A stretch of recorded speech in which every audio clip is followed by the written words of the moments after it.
Salut champion, ici c'est Fabien de Captain Virtuality. Dans cette vidéo, je vais t'aider à utiliser Insta360 Studio 2021, mais dans sa nouvelle version avec l'interface complètement revue, revisitée. Mais ça demande une prise en main. Donc ce tuto va s'adresser aux débutants qui ne connaissent pas du tout Insta360 Studio, mais également aux utilisateurs plus avancés pour reprendre en main l'interface, regarder les nouveautés et passer en revue comme ça tout le logiciel. Je suis Fabien, je vous aide à utiliser les caméras 360 degrés.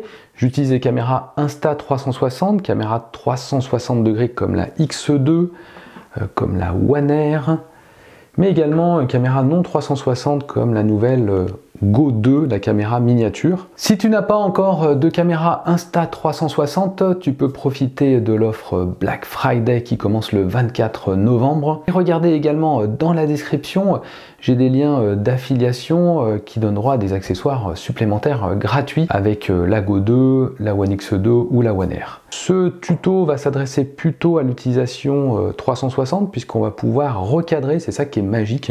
On peut recadrer l'image et le logiciel est obligatoire pour pouvoir décoder le format 360 et faire le raccord.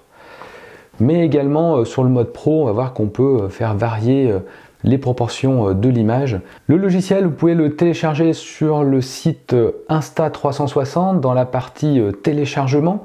Alors vous pouvez choisir l'une ou l'autre des caméras, One Air ou X2, vous retrouvez à peu près les mêmes logiciels. Le premier, c'est l'application smartphone, donc c'est pas celui-là, il faut aller un peu plus bas, et c'est Insta360 Studio 2021 dans la version 4, qui est donc la nouvelle version avec la nouvelle interface.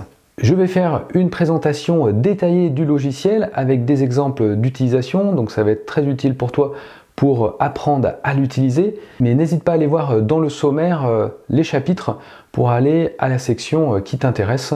Regardons tout de suite les préférences. Alors moi je suis sur Mac, c'est ici Insta360 Studio Préférences.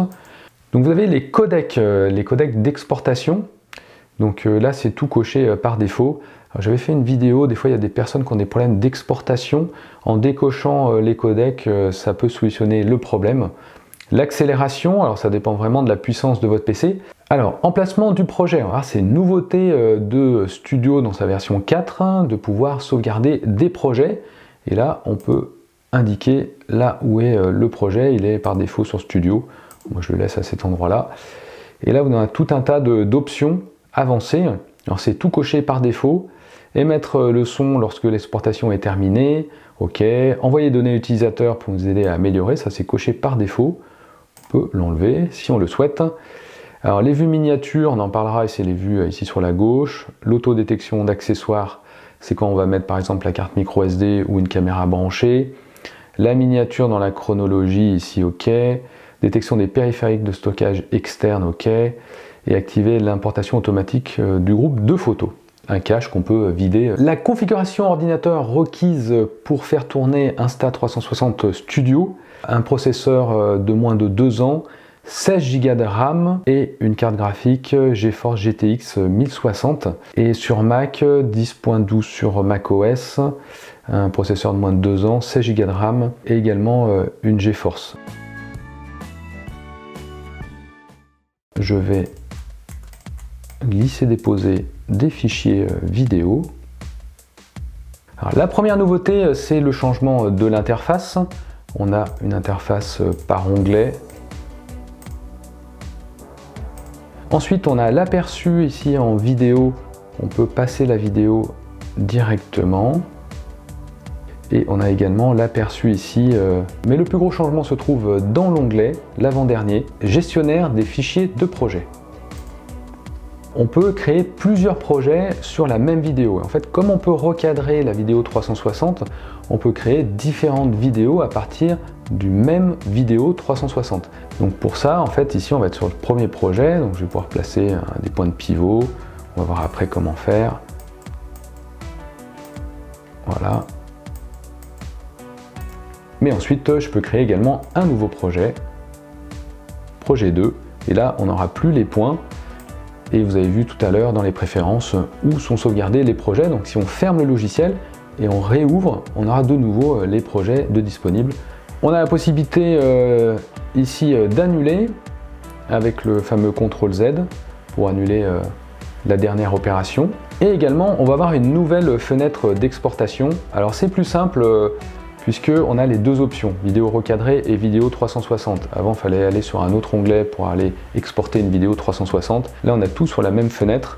Donc vidéo recadrée, et si on veut exporter en 360, full 360, on a ici la résolution en 5760. Et donc on pourra commencer l'exportation. Et aussi la nouveauté, c'est qu'on pourra continuer à travailler sur notre recadrage en même temps que l'exportation sera effectuée. Voilà pour les nouveautés de cette version 4, mais voyons maintenant en détail l'utilisation du logiciel. Deux solutions. La première, c'est de récupérer la carte micro SD, donc qui se trouve dans le logement, et de mettre la carte micro SD dans un adaptateur qui va être connecté à l'ordinateur. L'autre solution, connecter la caméra, elle va être reconnue. Alors il faut bien qu'elle soit en mode USB, il faut aller voir dans les paramètres de la caméra et vous pouvez comme ça récupérer les fichiers de la caméra. Alors travaillons avec la carte micro SD. Voilà, la carte est montée sur le bureau. Une extension UNSP pour les photos et INSV pour les vidéos. Donc vous avez des fichiers vidéo, alors en général pour une vidéo vous avez deux fichiers, et également un fichier LRV, c'est un fichier de prévisualisation du média sur l'écran tactile mais également sur Studio. Faire un copier-coller des fichiers sur ton ordinateur ou sinon travailler directement sur la carte micro SD. Alors si j'ouvre Insta360 Studio, j'ai une détection de périphérique de stockage et je veux par exemple sélectionner les fichiers et il va directement sélectionner la carte micro SD. Et là je peux sélectionner les fichiers et les glisser déposer dans la partie droite du logiciel. J'ai déjà copié les fichiers de la carte micro SD sur mon ordinateur que je vais déposer également dans Studio. Donc voilà les trois fichiers vidéo. Et on voit maintenant qu'ils sont dans l'onglet fichiers locaux.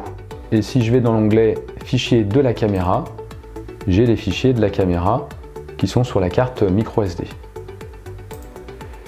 Là, je peux également mettre en favori certains fichiers que je vais retrouver dans l'onglet favoris. Là, vous avez donc une prévisualisation. Vous pouvez également les mettre en vue comme ceci, et sinon en vue liste. Et vous pouvez également trier si vous avez plusieurs fichiers par taille de caméra, type de fichier, etc. Vous avez un petit bouton information qui vous donne des informations sur les paramètres de capture, sur une One X2, la taille du fichier, la résolution, le nombre d'images par seconde, le bitrate et la durée. Alors je vous ai parlé du fichier LRV. Voilà par exemple, et là c'est marqué fichier LRV requis pour afficher l'aperçu. On n'aura pas d'aperçu, vous voyez qu'ici il n'y a pas d'aperçu sur la vidéo. Et là on aura l'onglet exportation quand on va exporter une vidéo. Quand je suis en aperçu sur la vignette, on a vu le favori, le point info et vous avez également une tête. Et ça, qu'est-ce que c'est? C'est le cadrage automatique. Alors le cadrage automatique, quand on clique dessus, il y a un pourcentage qui va s'afficher et ça va créer un recadrage automatiquement. Ce qu'on va voir après avec les points de pivot. Là, ça va le créer pour vous automatiquement. Alors ça peut vous donner des idées sur le cadrage et également vous pouvez extraire des plans intéressants créés par ce cadrage automatique. Personnellement, je l'utilise pas souvent, je préfère faire mon recadrage. En bas s'affichent les cadrages automatiques. Si je clique par exemple sur celui-là, vous voyez qu'il fait 5 secondes. Il va ajuster automatiquement l'angle de vue. Et après, vous pouvez exporter les différents cadrages. Je vais décrire les onglets qui se trouvent sur la droite. Alors le premier, la stabilisation flow state. En fait, c'est une stabilisation post-production. Vous avez une stabilisation sur la caméra et ensuite une stabilisation post-production qui permet de stabiliser l'image. Donc on l'active par défaut, c'est parfait. Et ensuite le verrouillage de direction. Alors qu'est-ce que c'est le verrouillage de direction? En fait, si on oriente la caméra sur un angle, par exemple sur moi, et que je verrouille la direction, en fait, pendant toute la vidéo, ça va être verrouillé sur cette orientation-là. Si je change et que je verrouille de ce côté, ensuite sur toute la vidéo, ça sera orienté sur l'objectif de devant. Ensuite, le deuxième, le puzzle, s'appelle assemblage. En fait, c'est ce qu'on appelle le stitching, c'est l'assemblage des deux flux vidéo ou photo pour faire le format 360. Alors, cet assemblage, si vous utilisez des accessoires, par exemple les objectifs collants, les lens guard qui protègent, vous devez appliquer un assemblage différent. Donc on a protège objectif collant, premium, les dive case c'est des caissons pour aller sous l'eau, etc. Et vous pouvez même personnaliser l'assemblage si vous voyez que c'est pas assez bien en termes de raccord. Et on peut aussi optimiser l'assemblage, assemblage dynamique si jamais il y a du mouvement, ça améliore l'assemblage, et calibration chromatique. Et si jamais vous avez un problème d'assemblage, vous pouvez recalibrer l'assemblage. Ensuite, processus de média.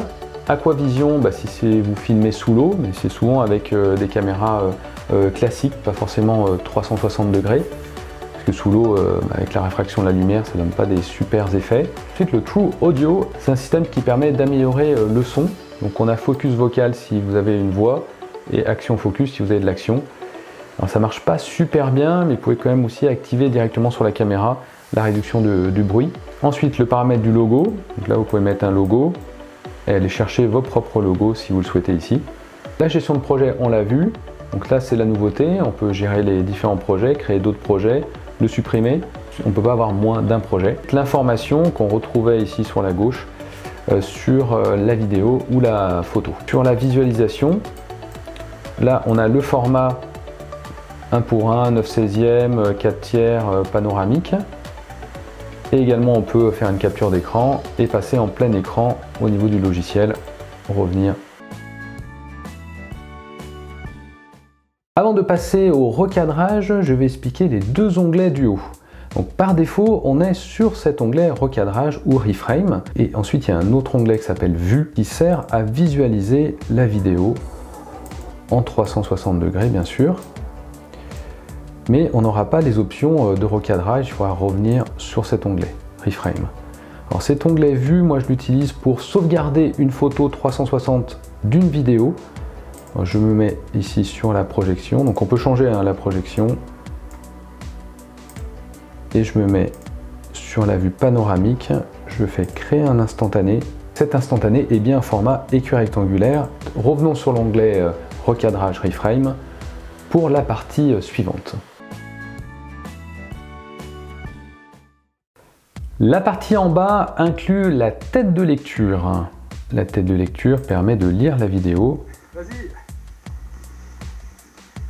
Attention la poupoudre. Vous voyez, j'ai le son de la vidéo ici, volume du lecteur, c'est juste de la lecture, hein. Ça ne va pas modifier après à l'exportation. On peut augmenter le son ou le couper. Et vous voyez, la partie blanche symbolise à l'endroit où vous êtes en termes de lecture. Donc là, je suis à 10 secondes. Alors, je peux avancer en faisant glisser la tête de lecture comme ceci, ou en faisant play. Je peux revenir au début avec ce bouton, à la fin. Je peux avancer avec la flèche du clavier à chaque fois d'une image, en appuyant sur le bouton Shift de 10 en 10. C'est ici, vous voyez, passer une frame avant, arrière et 10 frames. Comment couper la vidéo? Ça c'est bien utile et maintenant très pratique dans la nouvelle version, puisqu'on a ces curseurs blancs au début et à la fin de la vidéo. Et quand je vais sur ce curseur, je peux le prendre et le glisser. On voit que la partie de la vidéo, qui est symbolisée par ces barres verticales, disparaît, là c'est noir. Et on peut également glisser de l'autre côté, et donc on aura ensuite à l'exportation uniquement cette partie de la vidéo. Donc je ne peux plus revenir, vous voyez, avec ma tête de lecture au-delà de cette partie. Donc en fait, c'est vraiment l'outil couper. Par contre, on ne peut pas couper au milieu. Je ne peux pas ici scinder le plan en deux et faire des coupes au milieu de la vidéo. Ça, c'est un peu dommage, mais c'est comme ça. Alors je peux également me situer à un moment là de la tête de lecture. là quand je commence à skier. Et je peux déterminer avec ce bouton de couper toute la partie en amont. Vous voyez, toute la partie en amont de la tête de lecture. Et je me mets à la fin, voilà par exemple ici. Et je veux couper toute la partie, la dernière partie à la fin. Et je clique sur ce bouton là. Et la fin de la vidéo est coupée automatiquement jusqu'à la tête de lecture. Donc c'est un moyen plus rapide de couper début et fin. Et on peut bien sûr réajuster comme on le souhaite avec les curseurs. Vous avez une grande vidéo, vous pouvez ajuster comme ça avec les boutons plus et moins. Alors maintenant la partie la plus intéressante, comment on peut recadrer la vidéo, c'est-à-dire choisir l'orientation de l'image. Alors je vais me mettre ici et là je clique sur le bouton plus marqué comme frame clé, on va appeler ça un point de pivot. Et vous voyez que le point de pivot s'est affiché, on est sur la vue par défaut. Et on a des valeurs qui déterminent l'orientation de la vue. Gauche, droite, avant, arrière. Ensuite, le roulis. On peut faire tourner l'image.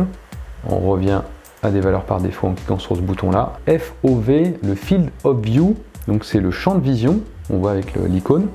Et là, c'est la distorsion de l'image. On a un grand angle.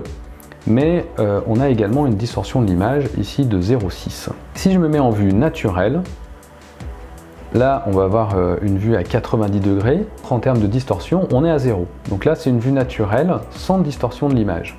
Ensuite on a la vue petite planète, on peut réajuster avec la souris et on voit que les valeurs ici en jaune sont en train de bouger. Et la vue boule de cristal, que j'utilise pas beaucoup moi, qui permet également d'avoir cette vue ronde. On ajuste avec la souris, on peut également ajuster ici si on le souhaite. Et là le point est figé. On peut cliquer sur le stylo pour pouvoir réajuster la croix si on souhaite le supprimer. On va aller un peu plus loin et je vais maintenant m'orienter devant. Je rajoute un point de pivot et vous voyez qu'il s'est rajouté. On a la vue par défaut qui est bien déterminée. Mais comme j'avais déjà bougé un petit peu, je réajuste comme ceci. Quand on va passer en lecture, on va avoir une transition entre ma vue sur moi et la vue devant. Cette transition est matérialisée par le trait jaune entre les deux points clés. Et on a différentes transitions. Ici, il n'y a pas de vitesse entre l'entrée et la sortie. Et ensuite, on va avoir des vitesses différentes et également nul. Alors quand c'est nul, c'est qu'il n'y a aucune transition. Donc on passe de cette vue là à la suivante de manière sèche, sans transition. Là c'est mieux de mettre une transition comme ceci. Là. Et maintenant on va passer à une vue petite planète. Je rajoute un point clé, petite planète. Je vais réajuster la vue. Je vais revenir à une vue par défaut. On regarde.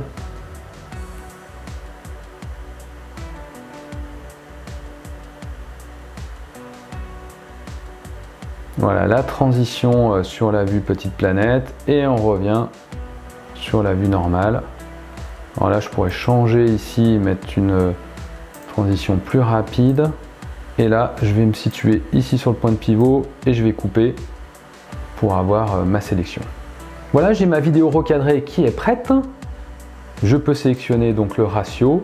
Alors si on passe en 9/16e, il faut faire attention puisque il faut regarder si le cadrage est toujours bon en mode 9/16e par rapport à celui de 16/9e où bien sûr on a plus de place. On clique sur le bouton exporter et on est sur vidéo recadrée par défaut, donc c'est OK. On peut renommer ce qui c'était en 2020.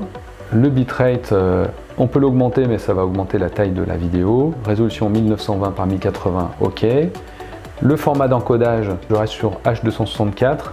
Si on peut aller sur du 265 ou du ProRes. Ensuite, on a des effets intelligence artificielle.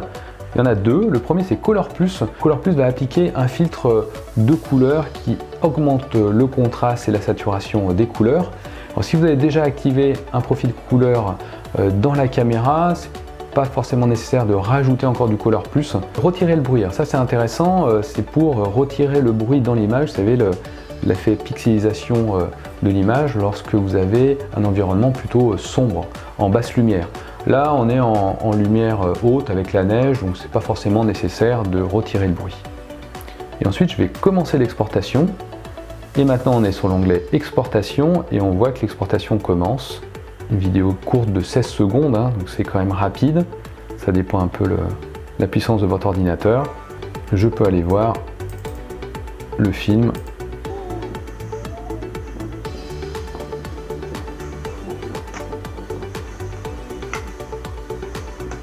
Voilà la transition petite planète. Et on retourne sur la position de départ. Ça donne envie, la poudreuse. Je vais te partager une astuce pour améliorer la résolution de l'exportation d'une vidéo recadrée. Quand j'ai recadré la vidéo, par exemple le ski, j'ai cliqué sur le bouton export et j'ai exporté en 1920 par 1080.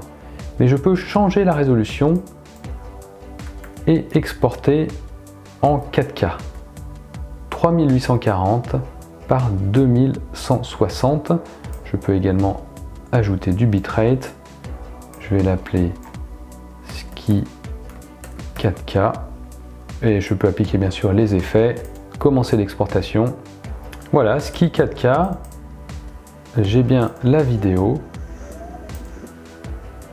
Je vais voir dans les informations. Je suis bien en 4K.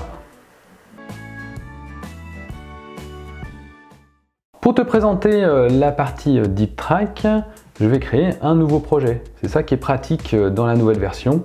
Et je vais créer un nouveau projet. Je peux le renommer et on va l'appeler Deep Track. On repart sans point clé de la vidéo de départ non coupée, qu'on appelle le Deep Track. C'est quand même super intéressant. Ça va être du tracking de personnes. Et là, ce qu'on va faire, on va cliquer sur Deep Track. Et vous voyez, faire un clic gauche et glisser sur la cible. Là, la cible, elle est là. Et je clique sur, je vais cliquer sur centrer la cible et commencer le suivi. Et là, c'est magique, puisque le logiciel va suivre le personnage et uniquement lui et orienter la vue automatiquement.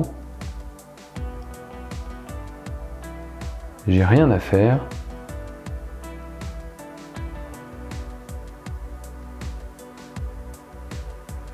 Et là, du coup, il a centré sur le visage.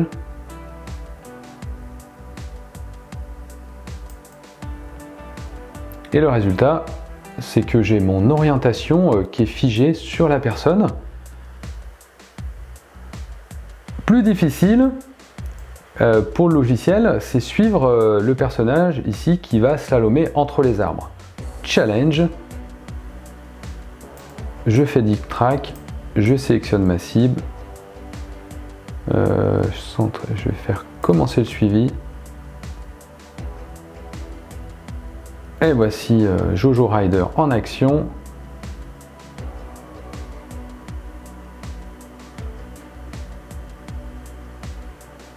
Arrêtez le suivi. Pas mal, il s'en est bien sorti le logiciel. Alors la zone, on peut ajuster la distorsion, l'angle de vue également. Et si je souhaite, je peux supprimer le tracking. Et là par exemple, on va essayer de faire un tracking ici sur la cible.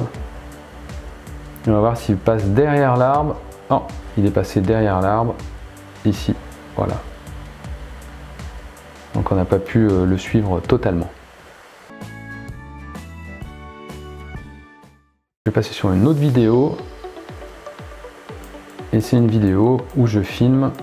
Là c'est au safari de Beauval. Par un beau temps. Et j'aimerais en fait accélérer la vue. Et là je vais utiliser ce qu'on appelle le Time Shift. Au niveau de la tête de lecture, je clique sur Time Shift, une zone rouge qui apparaît. je peux l'étendre où je le souhaite. Quand je sélectionne la zone, vous voyez que j'ai un petit encart et c'est marqué 2 fois et je peux aller jusqu'à 64 fois. En général, 32 fois, c'est pas mal pour un hyperlapse. Et vous voyez, donc ça raccourcit.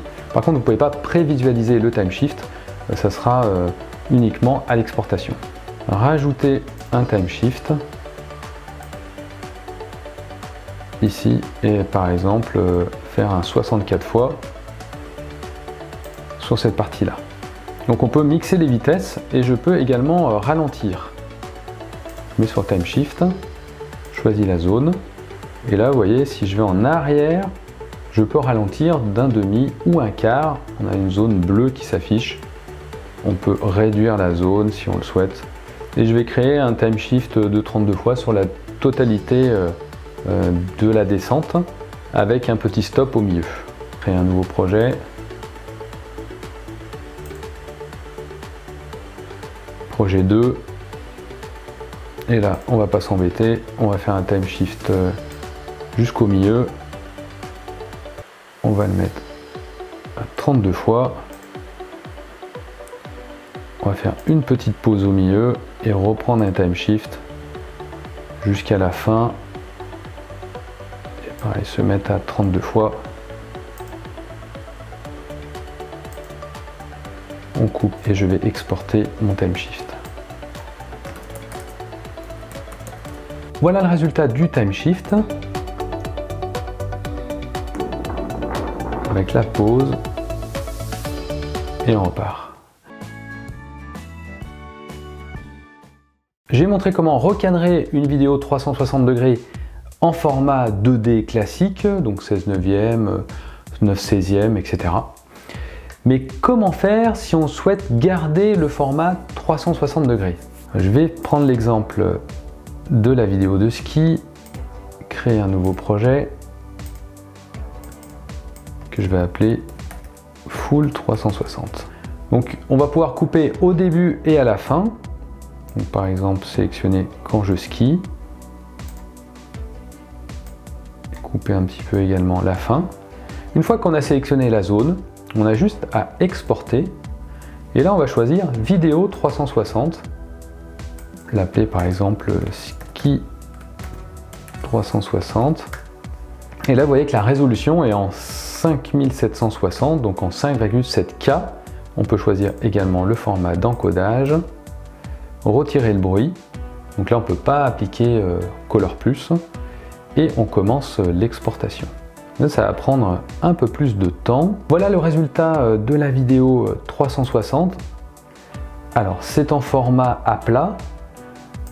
Donc, comme il n'y a pas de lecteur 360 intégré, on le voit à plat. Mais si vous le mettez sur un casque de réalité virtuelle ou sur YouTube, vous aurez un format 360. Ça peut être très intéressant si on souhaite s'immerger au cœur de l'action. On va être à la place de la caméra. Le seul inconvénient, c'est qu'on peut couper au début et à la fin, pas au milieu. Donc si vous voulez faire un montage, ensuite il faut utiliser un logiciel pro comme Premiere Pro ou Final Cut Pro ou DaVinci Resolve. En introduction, je t'ai parlé de la possibilité d'intégrer d'autres vidéos type MP4, donc non 360, comme par exemple les vidéos de la Go 2, mais on peut aussi importer dans Studio des vidéos d'une GoPro classique en MP4. Mais ce qui va être intéressant avec la Go 2, c'est qu'on a un format Pro vidéo où on applique le flow state, la stabilisation en post-production, et on peut également choisir le format et l'angle de vue. Alors, je te montre, je fais un glisser-déposer de la vidéo pro. Là, je suis en format carré, 9 16e ou 16 neuvième. Et ensuite, la stabilisation. Et ici, on peut choisir les options d'angle de vue, action, linéaire, étroit. On peut couper au début et à la fin de la vidéo, comme je l'ai montré tout à l'heure. Et également vous avez le time shift, donc on peut accélérer la vidéo et également la ralentir. On n'a plus qu'à exporter pour avoir la résolution finale. On peut même appliquer Color Plus et retirer le bruit. mais on n'a pas en effet les points de pivot, on ne peut pas se déplacer dans l'image comme en 360 degrés. On va voir le fichier brut INSP. Ce fichier brut doit être assemblé pour avoir la photo finale 360 degrés. Alors, je vais prendre ces photos et les glisser dans Studio. J'ai pris l'exemple de deux photos. La première, c'est une photo HDR. Alors c'est quoi une photo HDR? C'est une photo avec High Dynamic Range. Ça augmente la plage dynamique de la photo. Pour cela, l'appareil va prendre différentes expositions et ensuite faire une synthèse de ces photos pour créer cette image finale HDR. Là, j'ai fait un format HDR avec 5 photos. Donc voici la photo avec la fusion des différentes expositions. Alors ce qui est bien en fait dans Studio, c'est que vous voyez les différentes expositions. Voici une exposition, une autre. Alors on peut voir les informations justement. On voit le délai d'exposition. Et là on est sur 1/50 de seconde. Avec une ISO qui reste à 100 pour limiter au maximum le bruit dans la photo. Ça, c'est la synthèse des différentes expositions, donc la photo HDR. Pour exporter la photo HDR, je clique sur le bouton Exporter. Là, si je garde coché cette option, ça va exporter toutes les expositions, plus la synthèse. Si je décoche, je vais exporter uniquement la synthèse, le merge de toutes les photos. C'est ce qu'on va faire. Image Bouval en 6080 par 3040. Je commence l'exportation. J'ai la photo en 360. J'ai une image classique non HDR, mais là j'ai deux formats, un INSP et un DNG. Et là on voit que c'est marqué ici fichier RAW, R-A-W.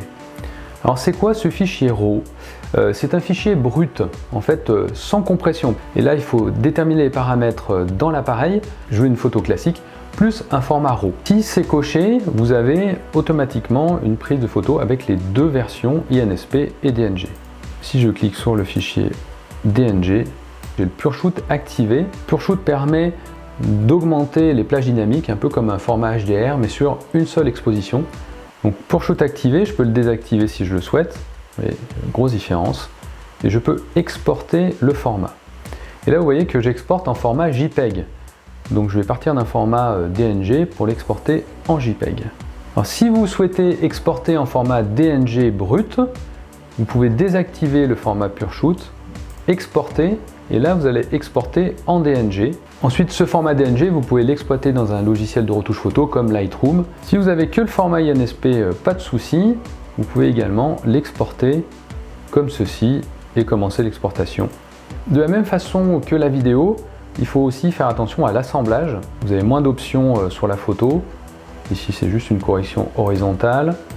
Mais là vous avez l'assemblage, donc si... je vais mettre en normal. Il faut ajuster l'assemblage par rapport à l'accessoire que vous utilisez sur la caméra. Vous pouvez également changer la vue. On va se mettre en effet petite planète et créer vos effets petite planète comme ça. Créer un instantané et sauvegarder votre effet de petite planète. J'espère que cette présentation complète du logiciel te sera utile. Si tu as des questions, n'hésite pas à les poser dans les commentaires, à mettre un like et à t'abonner à la chaîne si tu le souhaites. Ça fait toujours plaisir. Je vais te souhaiter de bonnes productions en 360 degrés et te donne rendez-vous sur une prochaine vidéo. Ciao!